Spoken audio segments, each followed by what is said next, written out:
And once again, we're back. Welcome to the News Toter YouTube channel. I'm your host, TC, the curator.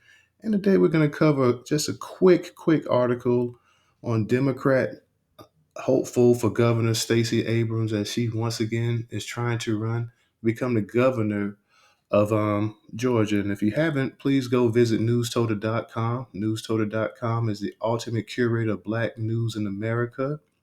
Also, if you haven't, please go ahead and subscribe to our YouTube channel. Like and share this video. Also, if you come to News Toter, you can also subscribe to our newsletter right here. Simply just put your name in, your email in there, and hit the subscribe button, and you're subscribed to all of our content that we do weekly. And we're going to just read this article and then do a little bit of commentary. The article comes from the Atlanta Voice, Black-owned newspaper, and one of our curation partners here on News Toter. And the article is about Stacey Abrams receives endorsement from Black-owned led PAC. Excuse me. Wednesday morning, Georgia Democrat Stacey Abrams received an endorsement from Higher Heights for Education. Higher Heights is the only political action committee exclusively dedicated to electing more progressive Black women at the federal and state levels. Abrams hosted an intimate conversation over brunch at Nuval, a Black owned restaurant in Jonesboro, which focused on voting rights, health rights, reproductive care, and the economy, and how each issue is centered around Black women. During an exclusive interview at the brunch, Abrams explained her position following the leak of the United States Supreme Court Justice Samuel Alito's drafted opinion that signaled the striking down of Roe v. Wade is imminent. Abrams said communities would only experience equitable health care based on their geography. Wait, that means is that if you live in the state of Georgia, you have to travel at least 250 miles to access medical service. Abrams said, but more than that, it is a commentary on the quality of your life. Access to abortion, access to reproductive justice is about our dignity, our welfare, our health, our autonomy. And so I'm not only going to fight against this decision, I'm going to fight for the women of Georgia who deserve the right to make decisions about their bodies, decisions about their future. And we know, especially for Black women, maternal mortality rates are already the highest in the nation, and this will do nothing but to accelerate the challenges for Black women. So at this point in time, Stacey Abrams is meeting with women, and she's having brunch, and she's talking about what every Democrat seems to be talking about: abortion. Abortion. Okay, we'll continue reading. The Abrams campaign recently announced it raised $11.7 million in 3 months, ending on April 30th. Abrams, who was running unopposed in the Georgia primary, told the Associated Press she had more than $8 million in cash on hand. So she raised $11.7 million.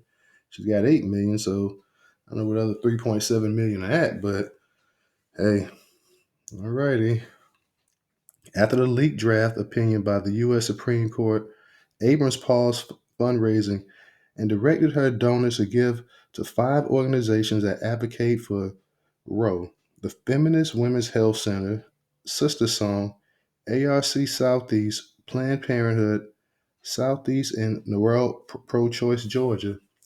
President and CEO of Higher Heights for America, Glenda C. Carr, attended the roundtable. Carr, along with Kimberly Pillar Allen, co-founded Higher Heights in 2011.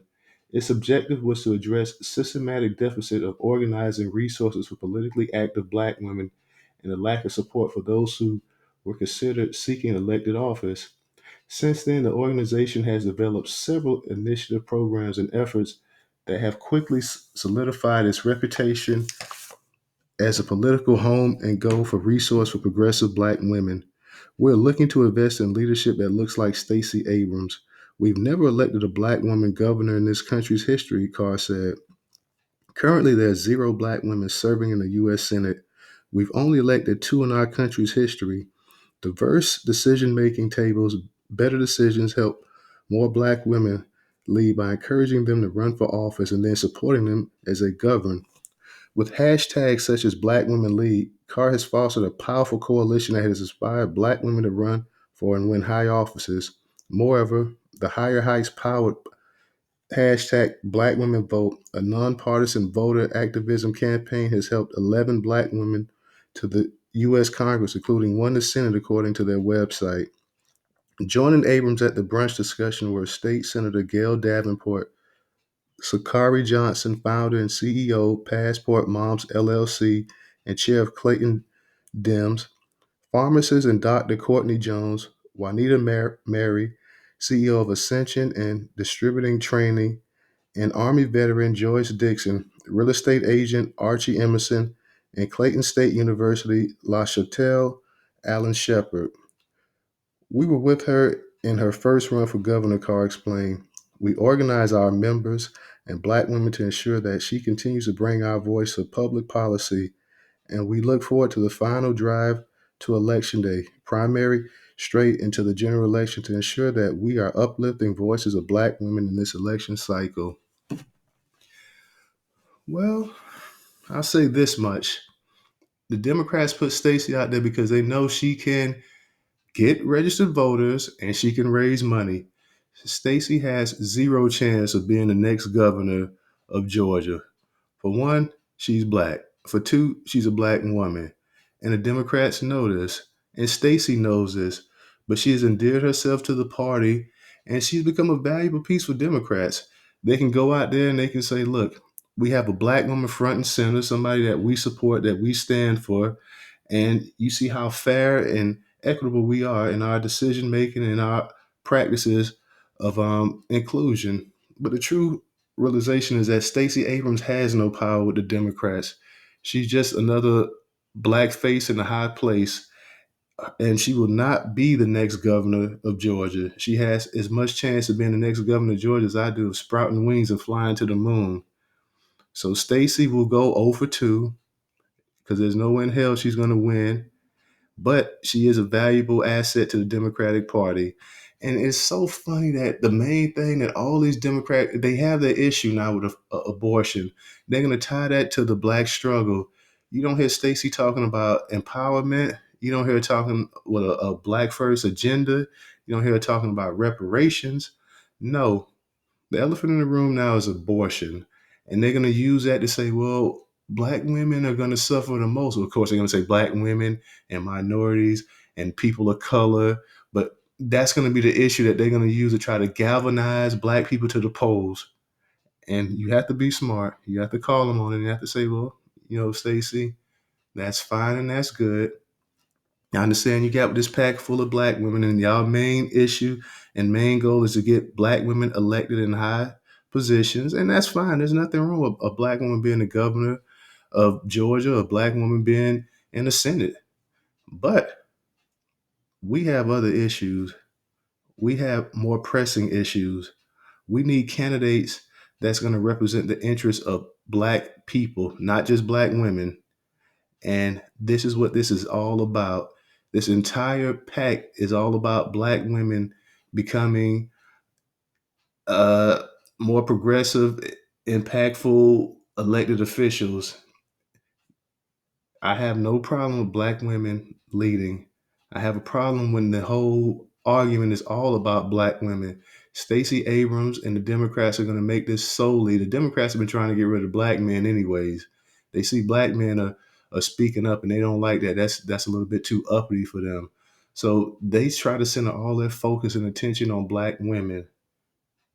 And they're hoping that Stacey can at least do that. They know she has no chance in hell of winning, but if she can go out there and drum up more black women to come into the Democrat Party, because black women still are the most loyal voting bloc in the Democratic Party, followed by black men.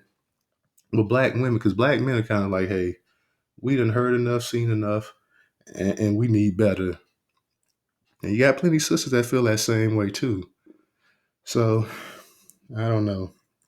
Hashtag black women vote. Yeah, you're gonna get some black women that's gonna vote for Stacey, but it ain't gonna be enough. You're gonna get some black men that's gonna vote for her, but it's not gonna be enough. But Stacey raised 11 million in 3 months, and she's got 8 million of cash on hand. Sure like to know that paper trail with other 3.7 million win. I wonder how much of that money Stacey's going to actually get to keep after the election, and how much of that is going back to her Democratic handlers. But once again, everybody, this is the News Toter um, YouTube channel. I'm TC, the curator. If you guys have not gone to News Toter, please go ahead and make that a daily exercise. We are trying to increase the reach of the Black media, and we can only do it with eyeballs on the content. And we have a lot of content for you guys to view, a lot of content that's worthwhile, no matter what you're into, whether it's news, politics, education, culture, sports, music. We cover it all. It's on the platform. We curate news from over 20 some odd Black owned news sources as well as mainstream America. So, whatever you want, we pretty much have there. And like I say, please go ahead and like and subscribe this YouTube channel. And also, when you get the News Toter, you can see on the sidebar, you go there and go ahead and subscribe to our newsletter. I'm your host, the curator TC, signing off, and I appreciate you guys for stopping in. Go ahead and share this video with your friends. And once again, we'll be dropping more news reports just like this. Thank you.